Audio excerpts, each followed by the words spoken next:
Yo, what's up? What's up? What's up? Thanks for joining me tonight.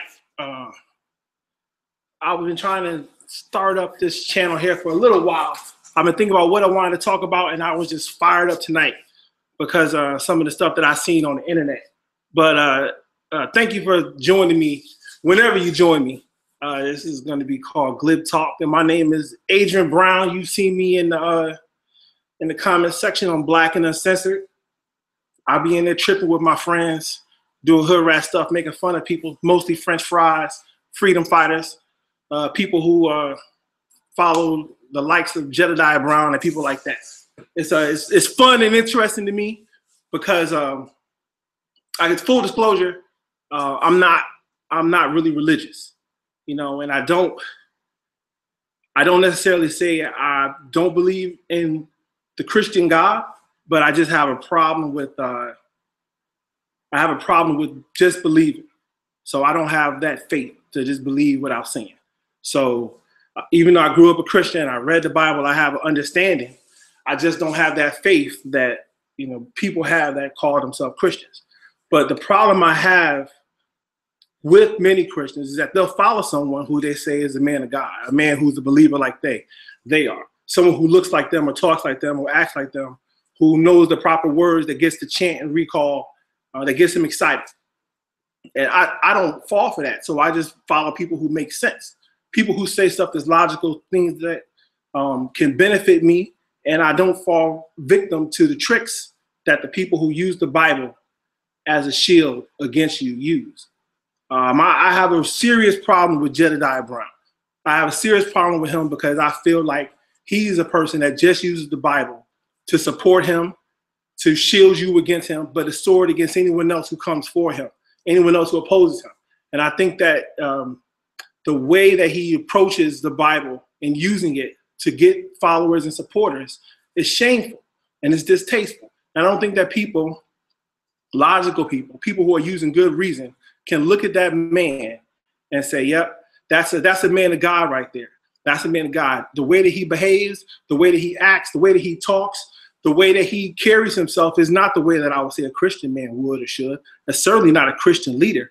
I'm not a Christian, and I don't believe that you should treat anyone that way. And that's why I have a hard time with Christians who support him, who give him the energy that he needs to keep going.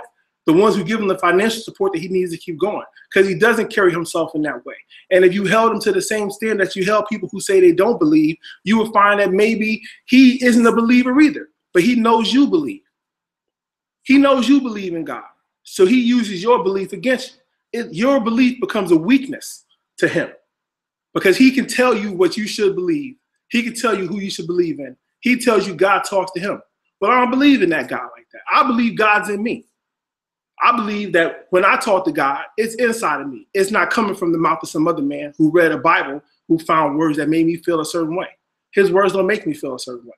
When he talks, I take his word for what they were. And if it's just BS, I look at it that way. But I have a problem with him because the way that he spoke about my friend and the way he tried to attack my friend is distasteful. It's unacceptable. And anyone who could support a man who acts in that way is, I can't believe that they're thinking in their right mind, that they're using their right senses, that they're seeing the same thing that I'm seeing.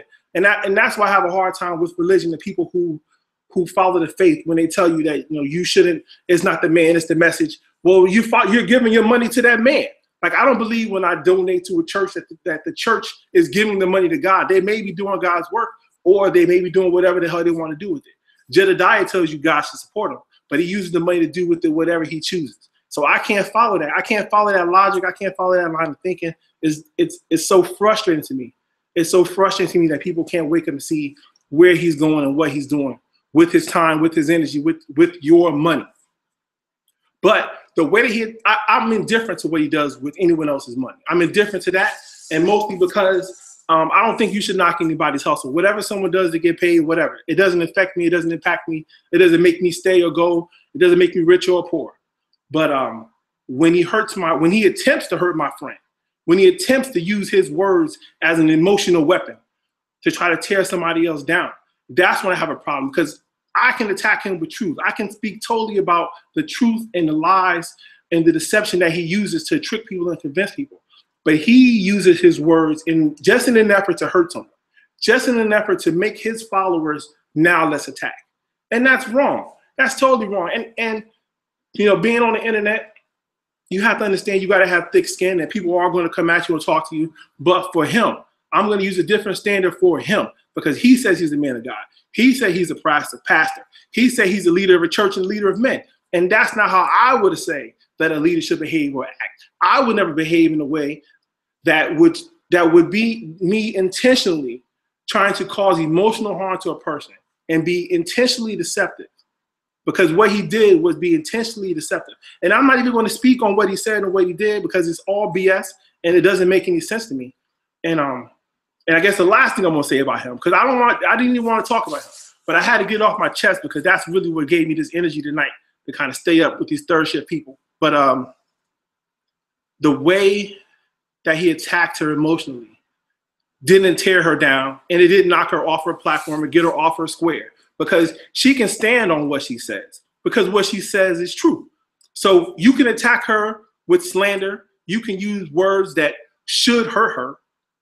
But the reality is that she understands what actually happened, and she knows what the truth is. She can stand on that, and she came back even stronger with the comeback. While every time Jedediah Brown is questioned, every time Jedediah Brown is challenged on what he says, whether it's true or not, his reaction is to intentionally try to inflict some type of emotional harm or physical harm to someone. And that's how you know that what he says is true, is not virtuous, and he's not right. Anyone that follows that man needs to look inside themselves for why they follow someone who acts and behaves in such a way. This is a man that should not be followed. This is a man that should be challenged. This is a man that should be pushed aside and led away from the flock, because he's the blind, and the people who follow him are blind. And they can go whichever way they want to go, and they can use the money however they want to use it. But I can guarantee you, Jedediah has not found success in anything he's done, and he will continue not to succeed. And that's really all I want to say about that guy, because that's a frustrating topic for me. But what I really wanted to talk about today was Dana Williams, because I find that to be so fascinating. I found that she was able to get so much support without providing any evidence of anything. And I think that most women can kind of just agree that men are against women. So when she says, well, the father's trying to take the kids from me, people can just get behind that without needing any type of evidence, without her saying anything that even made sense. I listened to her story, and I could be honest and say I did not even watch the complete video because I was so frustrated with what she was saying, because I'm watching it saying, how come no one's asking her, well, why did you lose this case? Why did the father show up all of a sudden and file this thing against you? Well, in a simple Google search, you can find out why. If you just search her name, you can see she was arrested multiple times before the father filed for the emergency custody order. So while it possibly is unfair that she might lose custody of her children, or that she did lose custody of her children, something was going on in her life which caused her to be arrested 3 times in 6 weeks. If you're arrested 3 times in 6 weeks, there's something going on. You can't text the father and say, you got to come get your kids because I'm getting arrested. This is not a joke.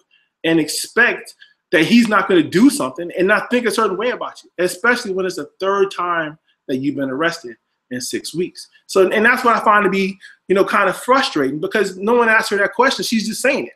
And women that I've talked to today in the comment section, just from the stuff that I've seen, it just seems like, well, they instantly support her because she's the mother.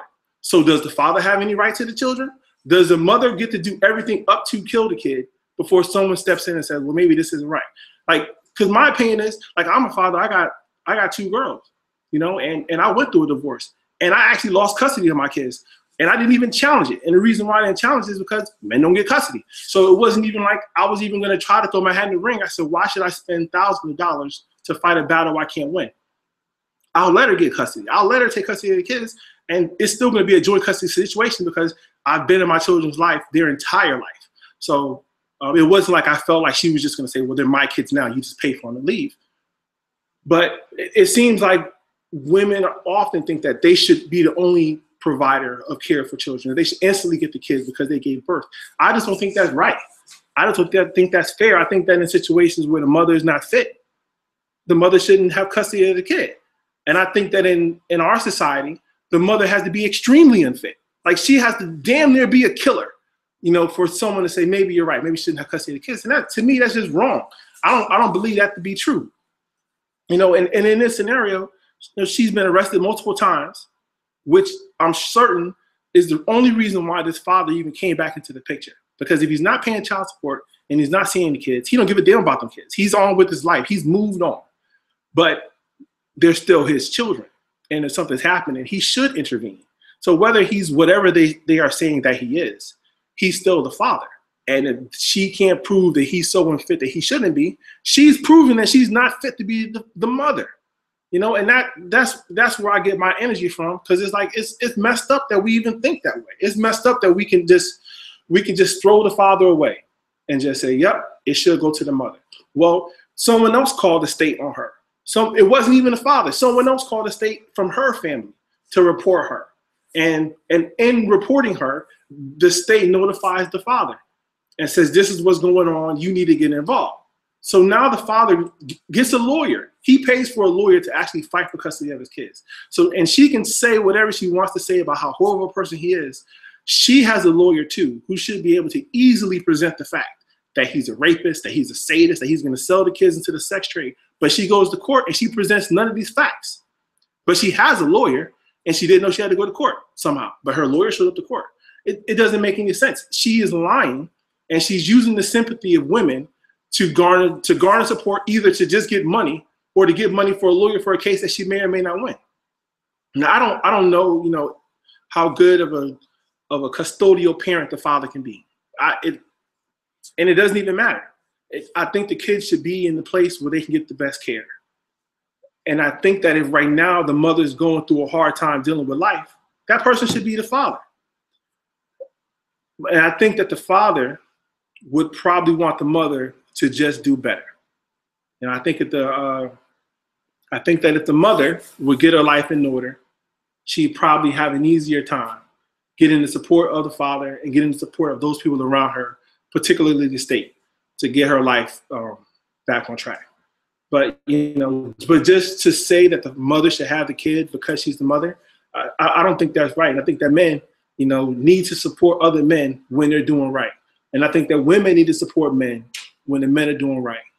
And it makes too easy to just follow behind those who look like us, who are the same race, gender, sex, whatever, because we have that affiliation. You know, we need to look at things logically. We need to look at things with reason. And we need to say, is this fair? Is this right? Is this the kind of person who I can put my energy behind and support them? And in this case, I would say that most men should probably be in support of the father, even though the mother gets custody most of the time. But you know, that's neither here nor there. But I just think that my man Lionel, he said he wanted to do a video about Dana Williams and talk to the mom. And I just hope that, you know, before he does talk to her, that he maybe watches this video, maybe read some of the links. Down in the description block is the link to her court paperwork that she posted on her Facebook page.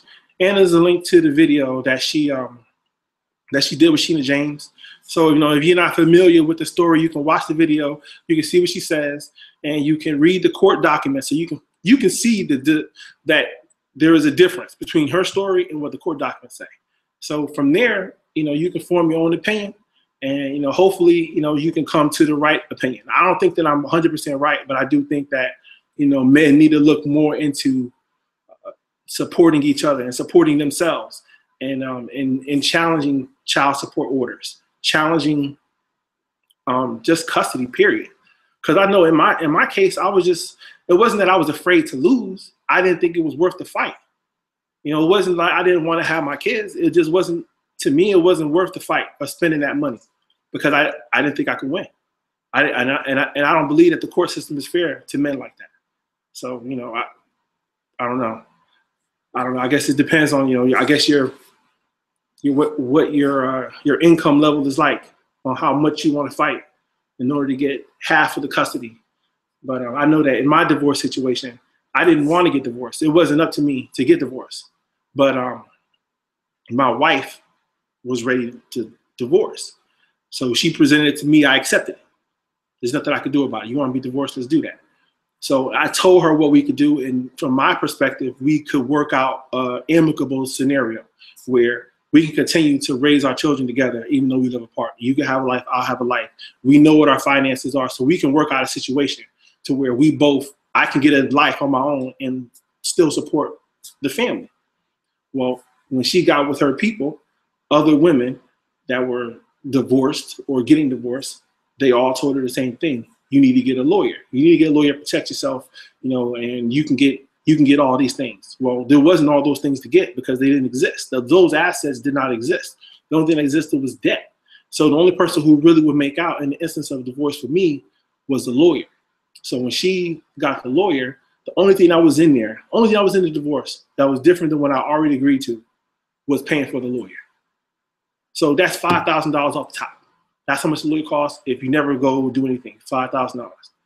So now, not only do I got to give up half my life, half my assets, resources, and all that stuff, I also got to give up $5,000 for a lawyer. So for me, it didn't make any sense. It didn't make any sense at all to pay for a lawyer. So instead of hiring a lawyer, I just went to her lawyer and worked it out.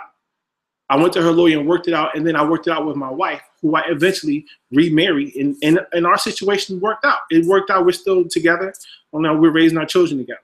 But every scenario isn't like that. And this scenario apparently wasn't like that either. And it's unfortunate that, you know, those kids are being raised in the way they are. But I hope that, you know, she'll get the help and support that she needs, because she clearly needs some kind of help and support to make her life better so she can do better for her kids. And that's really all I got, man. It's like I can't sleep. So I thought I might rant a little bit, talk about some stuff real quick. And you know, I think I'm gonna do this more often on this on third shift. Just get on here and rant, talk about some of the stuff that's on my mind, and hopefully some of you guys will come back and we can kick it and do a little glib talk about some stuff that I don't know nothing about. All right, y'all have a good one. I'm out. Peace.